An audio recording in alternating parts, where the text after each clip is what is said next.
In September of 1863, one of the most horrific battles of the American Civil War took place near the city of Chickamauga, Georgia, and what is now the city of Fort Oglethorpe, Georgia. Fort Oglethorpe was not around in 1863, having been established as a military post in 1902, and was incorporated in 1949.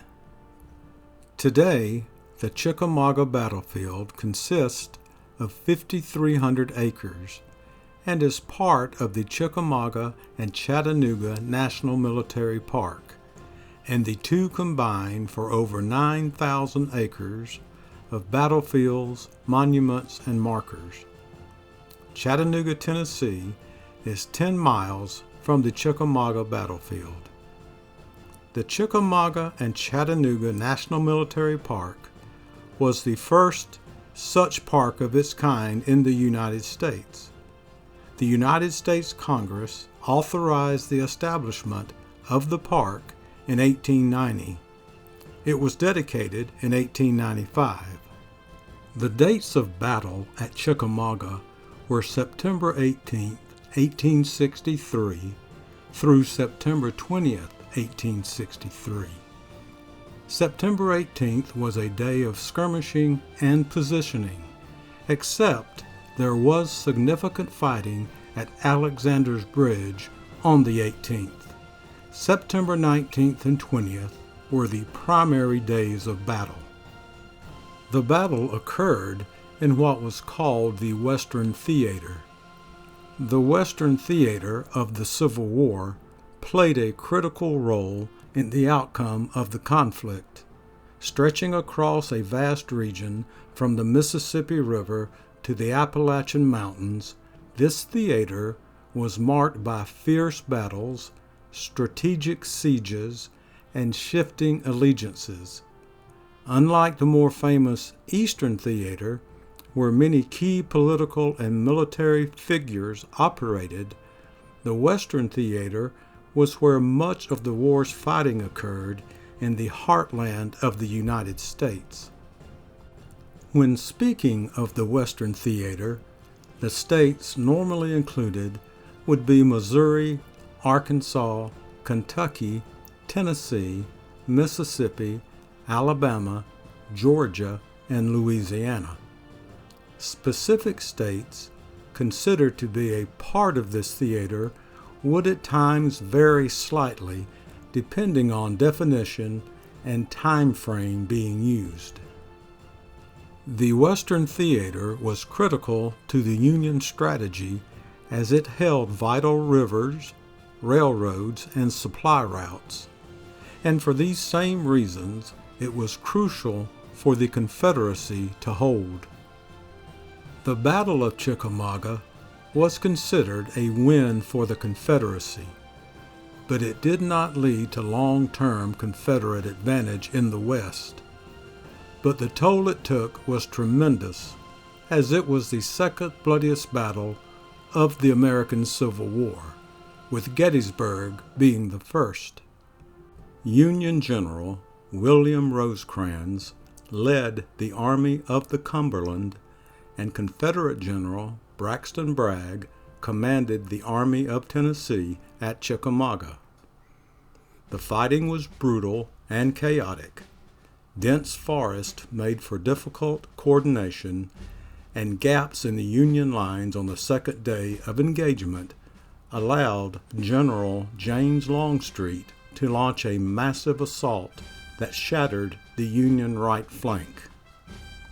Despite fierce resistance by Union forces, especially General George Thomas, who earned the nickname the Rock of Chickamauga for holding the line, the Union Army was forced to retreat to Chattanooga. When the fighting had stopped, over 34,000 soldiers lay dead, wounded, or missing. The Confederacy claimed victory, but it came at a heavy cost.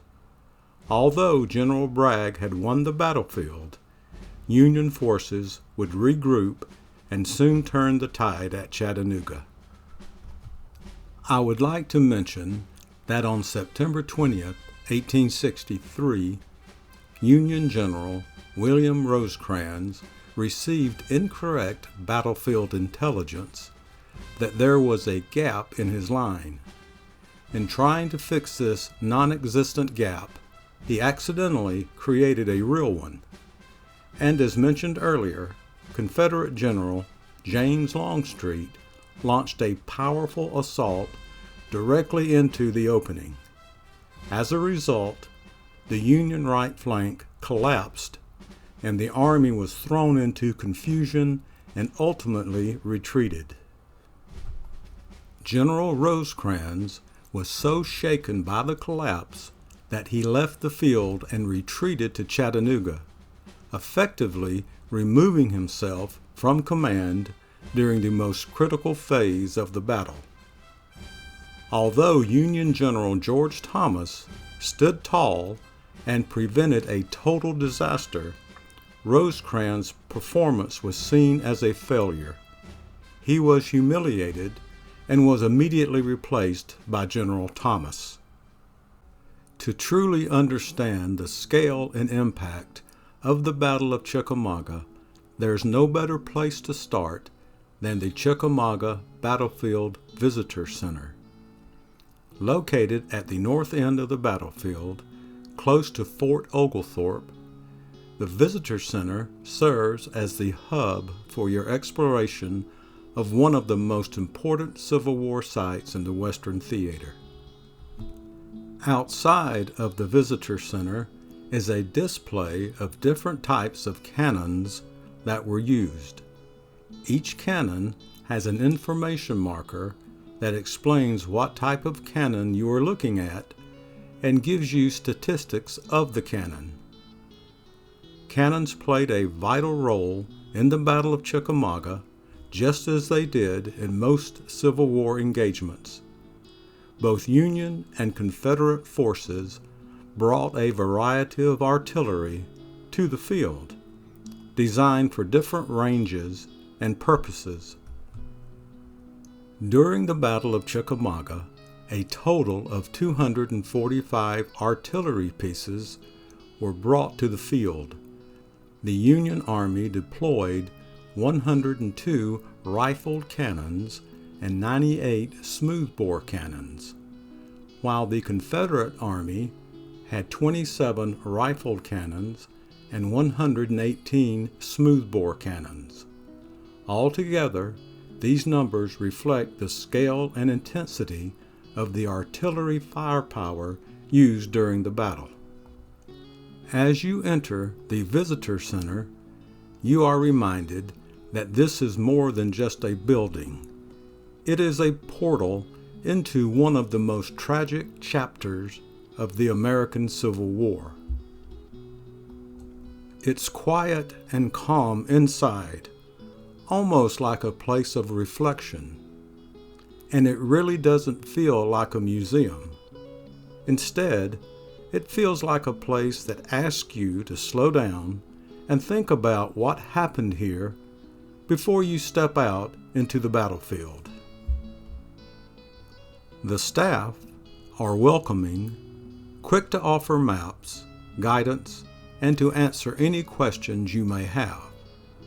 But the real attraction here is the history, and history is everywhere in the building. You'll find yourself surrounded by carefully preserved artifacts, powerful photographs, and interpretive exhibits that place you in the middle of 1863, when this quiet Georgia land was anything but peaceful. One of the most striking features of the museum is the Fuller gun collection.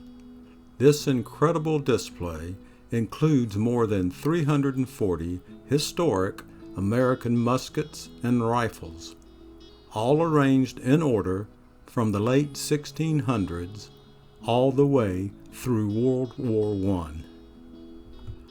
Also, be sure to take the time to watch the short orientation film that is shown at the Visitor Center. This film will lay the groundwork of the history of the battle and will give you a better understanding of the struggle that took place here. Let's leave the visitor center and go explore the Chickamauga Battlefield together. I'll be highlighting select monuments and field locations that I personally found interesting or significant during my visit. Whenever possible, I'll share the history behind the monuments that I feature. This video is not intended to cover the entire battlefield or every monument, as that would be far too time-consuming for a single episode. Instead, I've chosen to spotlight specific areas, monuments, and markers that stood out to me, and I hope they'll give you a meaningful glimpse into the history and memories preserved here. Here is the Florida Monument that is located close to the Visitor Center. The monument was erected in 1912. On May 28, 1913, the monument was dedicated during the United Confederate Veterans Reunion that was held in Chattanooga, Tennessee, that particular week. The monument cost $13,500 in 1912. This monument features a bronze statue of a Confederate infantry soldier at parade rest, positioned under a stone dome supported by granite columns. I hesitate to talk about where the stone for this monument was quarried, as I have read different accounts, but all the accounts agreed that this memorial is made up of bronze, marble, and granite. The monument sits on what is known as the McDonald Field. The Kentucky Monument honors the men from Kentucky who fought on both sides during the Battle at Chickamauga, both Union and Confederate. This was due to the fact that Kentucky was a border state. Border states did not secede from the Union, and their loyalties were divided between the Confederacy and the Union. Because of this, Kentucky had both Confederate and Union troops represented at Chickamauga. Delaware, Maryland, Missouri, and West Virginia were the other border states. The Kentucky Monument is one of the most prominent monuments on the field. A state form commission that was established in 1893 had a mandate that the monument would honor their Confederate and Union troops. It was dedicated in 1899. The granite shaft is 31.5 feet tall. At the top of the shaft is a statue of Bellona, the Roman goddess of war. In one hand she holds a sword, and in the other a torch. The statue is 12 feet tall. On each corner of the capstone you see tiger heads. The tiger heads are a symbol of battle. The monument has both American and Confederate flags, as well as Union and Confederate shields.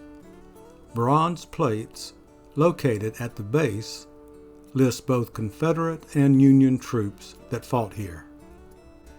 As you explore the Chickamauga Battlefield, you'll notice acorn symbols on some of the Union monuments. These acorns represent the 14th Army Corps of the Union Army of the Cumberland. The symbol was chosen after the battle, inspired by the unwavering stand of General George Henry Thomas and his men on Snodgrass Hill. Their determined defense in the face of overwhelming Confederate assaults earned Thomas, as I said earlier, the nickname the Rock of Chickamauga. To honor their steadfastness, Described as standing like an oak, Thomas selected the Acorn as the official corps badge, a lasting tribute to the courage and resilience of his soldiers. You will also come across large Cannonball Pyramids on the Chickamauga Battlefield, and you will see these on other Civil War sites also. These cannonballs weren't just leftover munitions. They became representative monuments after the war. Cannonballs were plentiful and repurposed after the fighting stopped. Their heavy, solid presence made them a natural choice for battlefield memorials and cemetery markers. But beyond practicality, they carried symbolic meaning. Cannonballs represented the brutal reality of war, a reminder of the firepower, the struggle, and the sacrifice. Arranged in a pyramid, they created a bold, enduring symbol of strength and remembrance. These simple but prominent monuments were often placed to honor fallen commanders or to mark other significant battlefield locations. For instance, smaller Cannonball Pyramids are used to mark the headquarters sites of commanding officers at Chickamauga, such as Union Major General Rosecrans and Confederate Lieutenant General James Longstreet. The Battle of Chickamauga began here on the morning of September 19, 1863, in the open field adjacent to Jay's Sawmill, a structure that no longer stands today. At dawn, Union Major General George Henry Thomas ordered 2 brigades to advance toward this area with the objective of capturing what was believed to be an isolated Confederate brigade, but what they encountered was far from what they expected. At around 7:30 a.m., the advancing Union forces collided with Confederate cavalry under Major General Nathan Bedford Forrest, who had taken position along the edges of the field. Caught off guard by the sudden Union presence, Forrest quickly ordered his cavalry to attack. The bold move delayed the Union advance and bought time for Confederate reinforcements to arrive. As Confederate infantry began moving in to support Forrest, the fighting intensified. More Union units were drawn into the clash, and what began as a targeted maneuver quickly escalated into a full-scale battle, the opening engagement of what would become one of the bloodiest conflicts of the Civil War. The monument honoring the 79th Pennsylvania Veteran Volunteer Infantry is located at Battle Line Road. The monument's base is 7 feet 6 inches by 7 feet 6 inches. The monument is 18 feet high and is topped by a bronze sculpture of 2 infantrymen carrying a flag. The monument lists the regiment as having 390 soldiers engaged in the Battle of Chickamauga, with 137 killed, wounded, and missing as a result of the fighting here. The monument also states this regiment held this position from early Sunday morning, September 20th, until evening when ordered to retire. On September 19, 1863, Viniard Field at Chickamauga became the stage for some of the most brutal fighting on the battlefield. During this fight, this field turned into a chaotic battleground as Union and Confederate forces engaged with incredible brutality. Hood's brigade, led by Confederate Lieutenant General John Bell Hood, was determined to break through the Union lines. Opposing them was Wilder's Lightning Brigade, a Union force under Colonel John T. Wilder, famous for their rapid-firing Spencer rifles. The firepower from Wilder's men tore through the advancing Confederates, causing heavy casualties. As the fighting increased, a drainage ditch on the field became a desperate refuge for Confederate soldiers. But this so-called ditch of death offered little safety. Union artillery, including Captain Eli Lilly's battery, unleashed devastating canister shot into the ditch, turning it into a deadly trap. By the way, Eli Lilly founded the Lilly Pharmaceutical Company in 1876.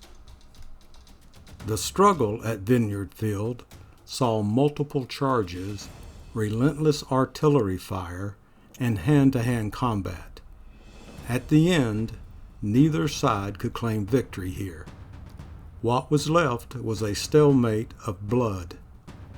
The ground was littered with the dead and wounded, and the once quiet field became a grim reminder of the devastation of human life. One of the most striking and symbolic tributes to the Civil War here at Chickamauga is the Georgia State Monument. This granite structure, rising 86 feet into the sky, is a solemn tribute to the thousands of Georgia soldiers who fought here and those who died on the battlefield. Dedicated on May 4, 1899, the monument features 4 bronze figures. Infantry, cavalry, and artillery are represented at the base of the monument, and at the top is a color bearer. Each figure represents the grit, sacrifice, and diversity of roles played by Georgia troops here at Chickamauga.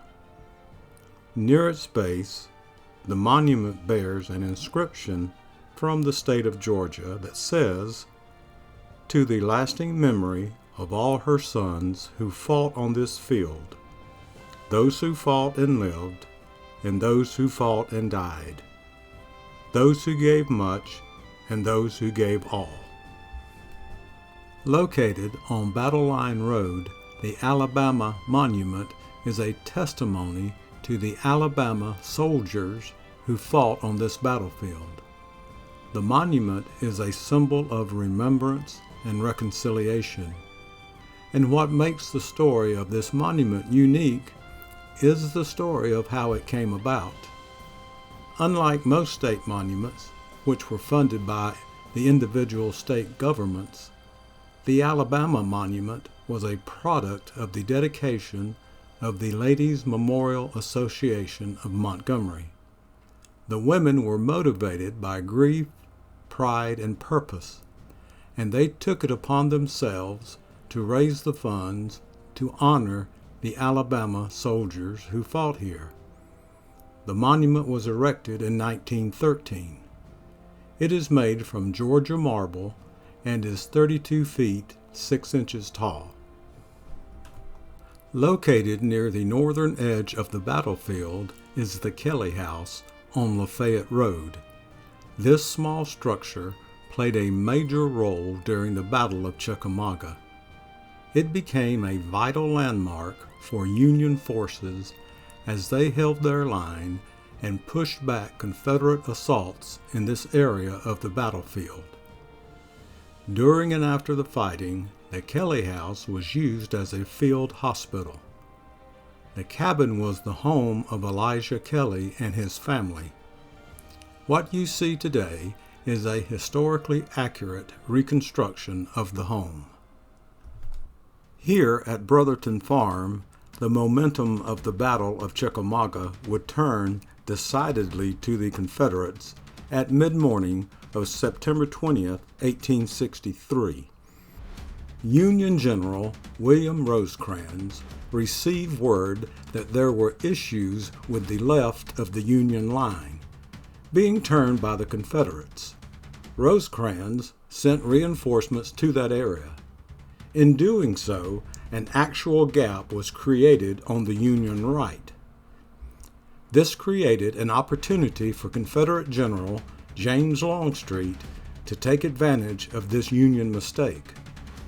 Longstreet ordered General John Bell Hood to attack with the 18,000 men under his command and to advance and drive the Union from the area. Confederate commanders Thomas Heineman and Bushrod Johnson were also crucial to this maneuver. This cut the Union line and caused confusion and panic for a great portion of the Union Army on the field. The Union Army began retreating to avoid being cut off from Chattanooga. This brought victory for General Braxton Bragg and the Confederates, but did not deliver the crippling blow they had hoped for. The Wilder Tower is one of the most recognizable monuments on the battlefield. The tower pays tribute to Union Colonel John T. Wilder, who I mentioned earlier, and his Lightning Brigade. The brigade was known as one of the fiercest fighting units in the Union Army. This brigade was known for their use of Spencer repeating rifles. The brigade was mostly mounted infantry, and the 7-shot Spencer rifles gave them a distinct advantage. The rifles were first used by Wilder's brigade in June of 1863. Once the Confederates broke the Union line at the Brotherton Farm on September 20th, 1863, Colonel Wilder and his brigade were able to witness what was happening, and they joined the fight. They soon became isolated and withdrew to this hill where the tower is located and defended against repeated Confederate attacks.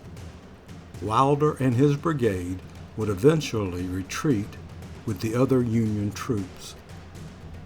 In 1890, the veterans of Wilder's brigade came up with the idea for a tribute to their comrades. Wilder backed the idea and pledged to match the funds raised by the veterans. Each regiment was asked to contribute $1,000, which was a hefty sum in those days. Construction began in 1892, but before long financial problems arose. Because the Tennessee Bank failure wiped out over $1,000 of their funds and construction stopped. In 1897, a donation from Indianapolis businessman Arthur McCain allowed the construction to resume. The tower was initially designed by Harry Hargraves and later refined by architect E. Betts.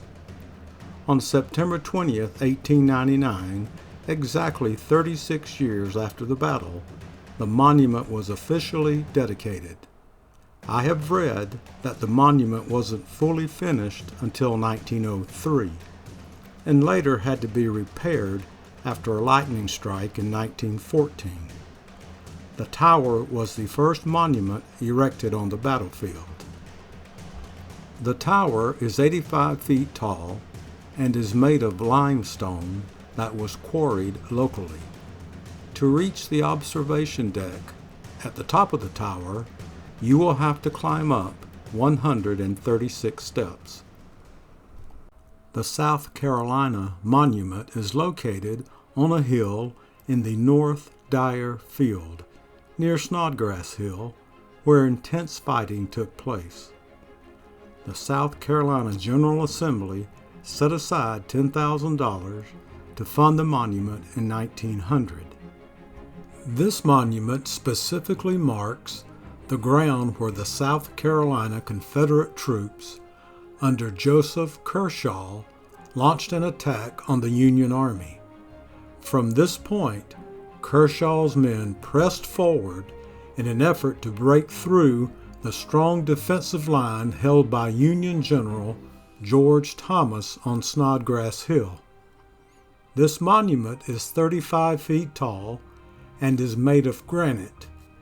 When it was erected in 1901, it had a 13-foot bronze palmetto tree, a symbol of South Carolina. The bronze palmetto tree was structurally weak and was frequently damaged by storms, but the tree was replaced in 1905 with the stone obelisk you see today. At the base of the monument are 2 bronze soldiers, 1 artillery and 1 infantry. Snodgrass Hill, also known as Horseshoe Ridge, was the location of the last stand for the Union Army at Chickamauga on September 20th, 1863. The name Snodgrass Hill comes from the Snodgrass family farm located here. Horseshoe Ridge is the name given to a series of hills and ridges that Snodgrass Hill is a part of. After many Union soldiers, including General Rosecrans, retreated back towards Chattanooga, General George Thomas and his 25,000 men made a last-ditch effort to stop the Confederate advance. This stand by General Thomas gave the Union Army time to escape back to Chattanooga and avoid a total disaster. When night came, Thomas and his men withdrew from the battlefield. I want to briefly mention the story of Confederate Private John Ingraham. He holds a unique place in the history of the Battle of Chickamauga, as he is the only known soldier still buried on the battlefield. Before the war, Ingraham worked on a farm owned by the Reed family that was located close to the Chickamauga Creek. Ingraham lost his parents at a young age and was raised by the Reeds as one of their own. The Reeds also had 3 other sons, and all of them joined the Confederate Army. Ingraham was part of Company K, 1st Confederate Regiment of Georgia Volunteers. He was killed on September 19, 1863. Being that he was killed in the area where he grew up, after the battle, friends searched for and found him on the battlefield. They buried him where he was found, here at this spot. As we come to the end of this video on the Chickamauga Battlefield, I hope you found these highlights as fascinating and moving as I did. I spotlighted areas of the battlefield that played major roles in the Chickamauga battle, but I certainly did not cover the entirety of the field, as there is so much more to see than what I was able to cover in this video. I also highlighted some of the monuments on the field that I personally found interesting, but there are many more monuments at Chickamauga than what I included.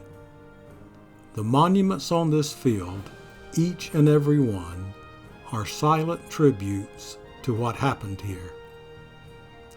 I would also like to say that I have been to a lot of Civil War battlefields, and on each visit, the experience has always been humbling. When I was walking this battlefield, I could feel the energy of what happened here during those 3 days in September of 1863. The battlefield has not forgotten what took place here, and it presents a reminder of the cost of war and the men who gave everything here. If you haven't had a chance to visit Chickamauga, I would encourage you to do so. I believe it will be worth your time. I really hope you enjoyed this video, and if you did, please like, subscribe, and comment. Also, please share and recommend. It would help me a lot. I will have another video out soon, and until then, I wish you all the best.